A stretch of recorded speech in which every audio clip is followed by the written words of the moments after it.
We're kicking off our Finance 101 series by unpacking what a mortgage really is. Not just the numbers and the jargon, but the strategy behind it. Because when you actually understand how your mortgage works, every decision you make, from how often you repay to how you structure your loan, can help you pay it off faster and build long-term flexibility.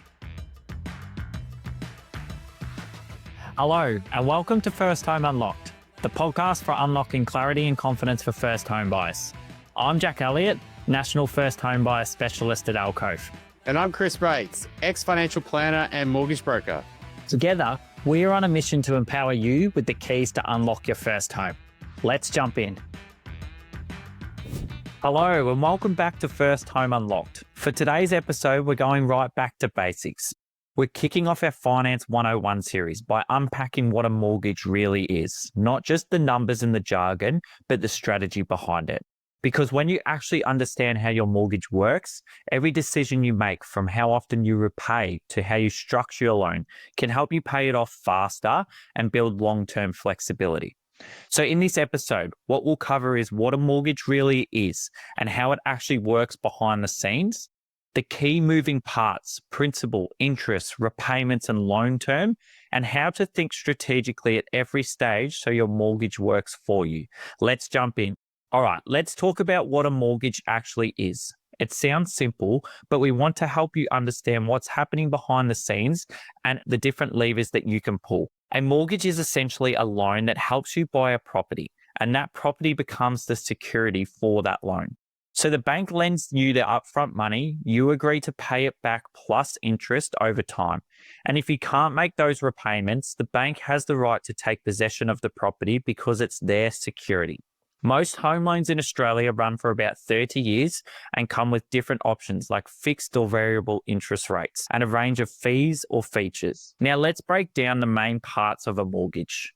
First, you have your principal. This is the amount you actually borrow from the bank. Then you have your interest, which is the cost of borrowing that money. It's what you pay back to the bank on top of the principal for the ability to use their funds now. You then have the interest rate, which is the percentage the bank charges on that loan. This can be fixed or variable and will change over time. You have your repayments, and these are made up of both principal and interest, and you can usually choose to pay them either weekly, fortnightly, or monthly. And then you have your loan term, which is the length of time you have to repay the loan, usually up to 30 years. Now, I know this might sound simple, but for most people, this isn't actually something that gets taught.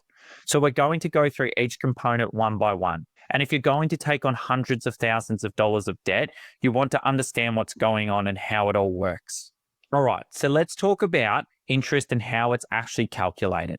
Even though you might make your repayments weekly, fortnightly, or monthly, interest is calculated daily on your loan balance. So every day that your loan sits there, you're being charged interest on whatever amount you still owe.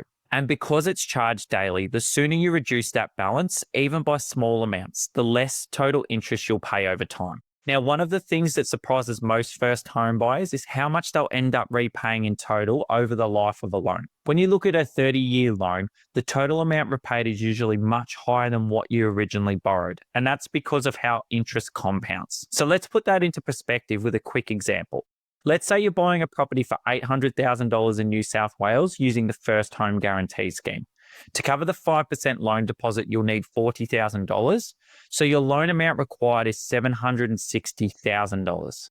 You need to cover the other upfront costs out of pocket with your own savings, things like stamp duty, conveyancing, and moving costs. If you want the full breakdown of those, jump back to episode 3, Unlocking the Real Costs of Buying Your First Home. So if your starting interest rate was 5.45% and you're making fortnightly repayments over a 30-year loan term, and let's just say for the sake of this example, assume rates never changed, you would repay around $1.5 million in total. Even though you originally only borrowed $760,000, you would also be paying back approximately $780,000 in interest. That means you're paying about double what you actually borrowed, and that's the impact of compound interest over time. Now, I know this could be really confronting, but it's all about understanding the full picture so you can take strategic action. We'll talk about how to reduce the amount of interest you pay using tools like offset, redraw, and extra repayments in future episodes. So now that we understand how interest works day to day, let's talk about interest rates, because this is one of the biggest factors that determines how much you'll actually repay. It's also the part that gets the most attention in the media. Every time the Reserve Bank moves the cash rate, you'll see headlines about how it's going to affect mortgage holders. But here's the reality. Your interest rate will move over time. The rate you start with is not the rate that you will stay with. So it's important to understand this up front. The interest rate is simply the percentage the bank charges you on the money you have borrowed.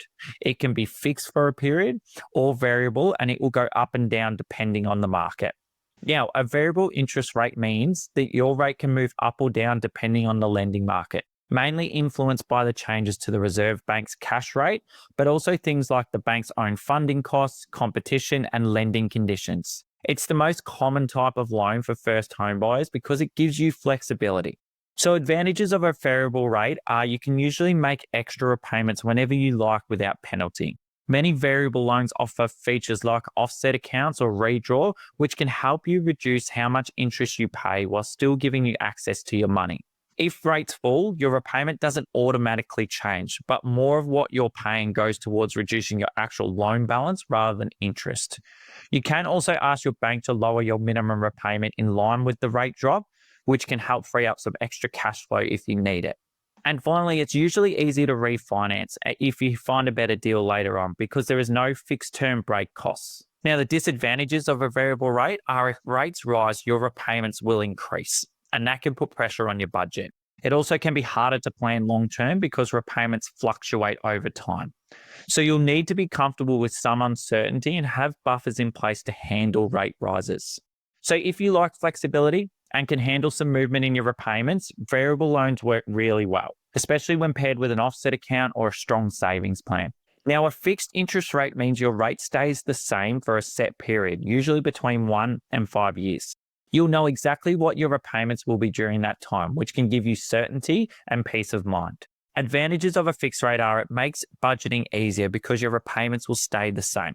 It protects you from rate rises during the fixed period and provides you a sense of stability. The disadvantages of fixed rates are you generally can't make large extra repayments or they'll be capped at a small annual limit. If you want to refinance, sell, or repay early, you could face significant break costs. Most fixed loans don't include offset accounts or redraw, so you lose some flexibility.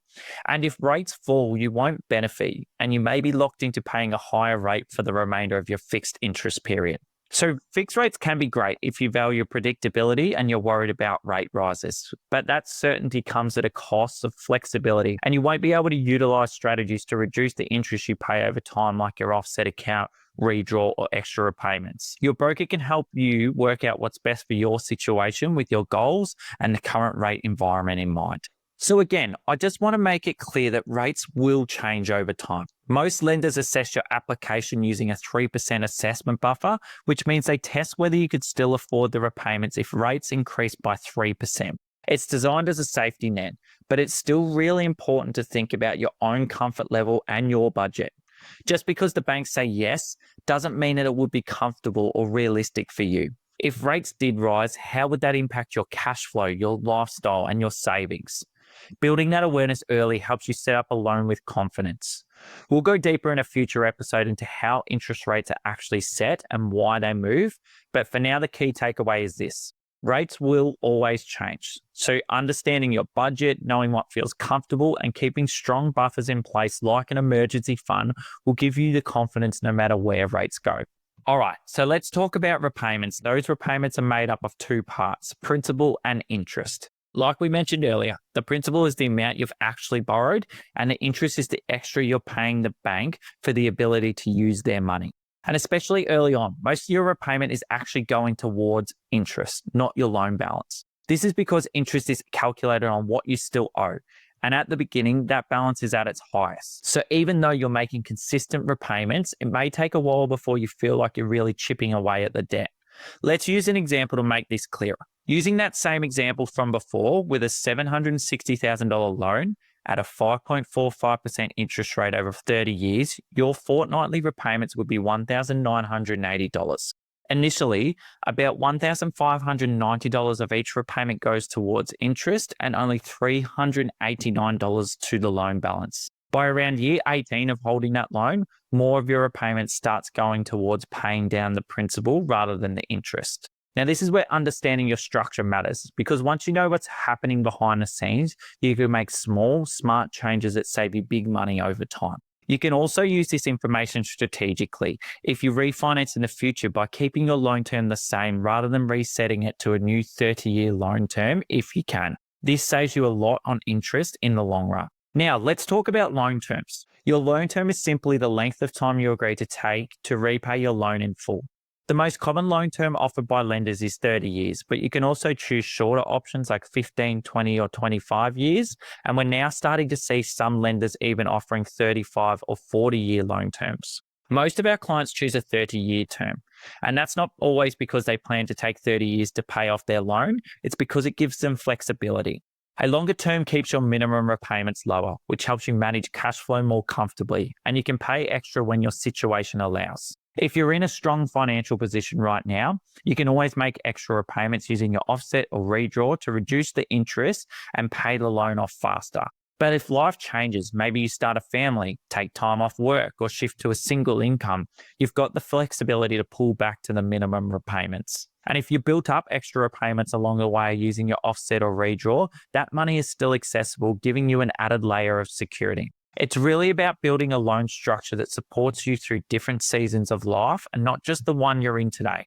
So the key takeaway to remember is a longer term equals lower repayments and more flexibility, but more total interest paid. Starting with a 30-year term gives you options. You can pay more when your situation allows, but you can pull back if things tighten. And if you want to get ahead, extra repayments using your offset and your redraw are far more flexible tools than locking yourself into a shorter term. Now, before we wrap up, I want to quickly touch on your loan fees and features. Most loans come with some upfront costs, like an application or settlement fee, and many lenders charge a small annual or monthly fee if your loan includes an offset account.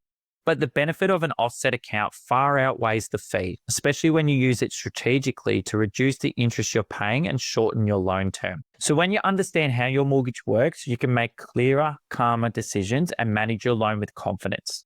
And if you're taking on a mortgage, it's a really big deal. It's probably one of the biggest financial commitments you'll ever make. And even though we've spent this episode understanding the mortgage itself, the most important thing really does come back to choosing the right property.